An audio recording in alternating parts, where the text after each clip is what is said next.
Chair recognizes Mr. LaHood from Illinois. Thank you, Mr. Chairman, and I thank you for allowing me the opportunity to wave on to this important committee hearing today. I want to thank the witnesses.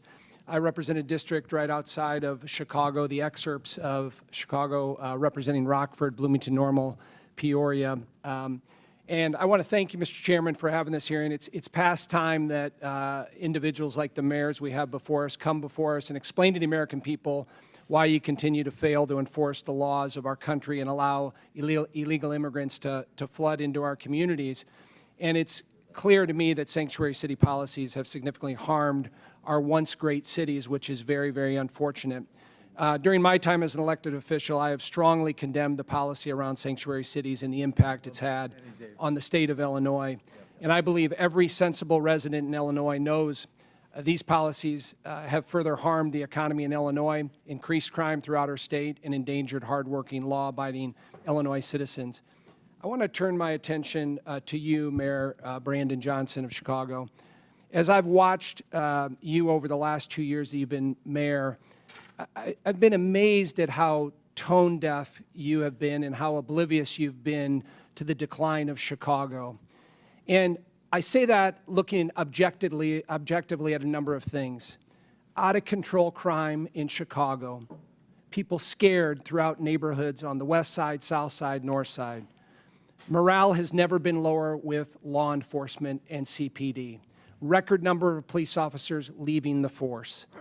We have been hemorrhaging people out of the city of Chicago to the suburbs and elsewhere where they feel safe. Record number of businesses fleeing the city of Chicago. You couple that with record deficits, $2 billion deficit, the $2 billion deficit line of credit that you just had to take out this week. But you've spent $300 million of taxpayer money on illegal immigrants. And when I think about all of those things and I look at the strategy you continue to take, I mean, you're putting the interest of illegal immigrants above the interest of taxpayers in Chicago. But you continue to go down this path, and for the life of me, I can't understand it. So, Mayor, tell me why you continue to put the interests of illegal immigrants above taxpayers in Chicago. Thank you for your representation. Violent crime is down in Chicago. Well, let me reclaim my time. So I have a statistic here. Last year, Chicago had 573 murders. Down. Okay, but I want to compare that to the city of New York that is almost two-thirds the size of Chicago, 337 murders. So you had 573 murders in the city of Chicago, and you're one-third the size. That's the lowest amount in 5 years under my leadership. Okay, and you look at the level of violent criminals, sexual offenses, and drug dealers. All violent crime is down in Chicago. In fact, just this year alone, Congressman, respectfully, there's a 20% decrease in violent crime in the city of Chicago. I don't agree with your statistics. Well, it's not a matter of whether or not you agree with it. It's a matter of whether it's a fact. Let me reclaim my time, because I thought you might do this. And when I hear your answer, no one in this room should be surprised that your approval rating is 6.6%. Now, that's not just me saying this. Newsweek article, the least popular politician in America is Brandon Johnson. So, recent poll, M3 Strategies conducted this February 20th to 21st, showed that Mayor Johnson has a 6.6% approval rating, the worst showing of any political figure in the country's history. So, I know you're talking about crime is down and things are great and, you know, the city's flush with money.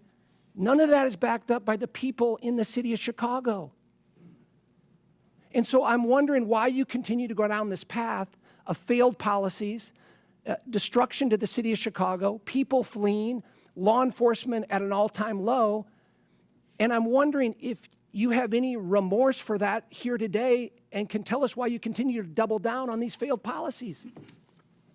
We've invested $1.25 billion for housing and economic development, particularly for Black Chicago. It's the largest investment in the history of Chicago. 45% increase in youth employment, particularly for Black and brown children. I will not apologize for my investments in the people of Chicago. We have one of the most diverse economies, the top universities. As violence continues to go down and investments continue to go up, that is what's most important. We've opened up 3 mental health clinics, the first mayor since the first Black mayor in the history of Chicago. Chicago I'm gonna to reclaim actually my- invest in, Mr. Mayor, I'm going to reclaim my time. in public health, and I will continue to Your make those investments. approval rating speaks volumes. Well, the people approve of my investments, and I will continue to 6.6%. make those investments. You're Thank you going the very wrong much. direction. You need to reverse your policies on sanctuary cities.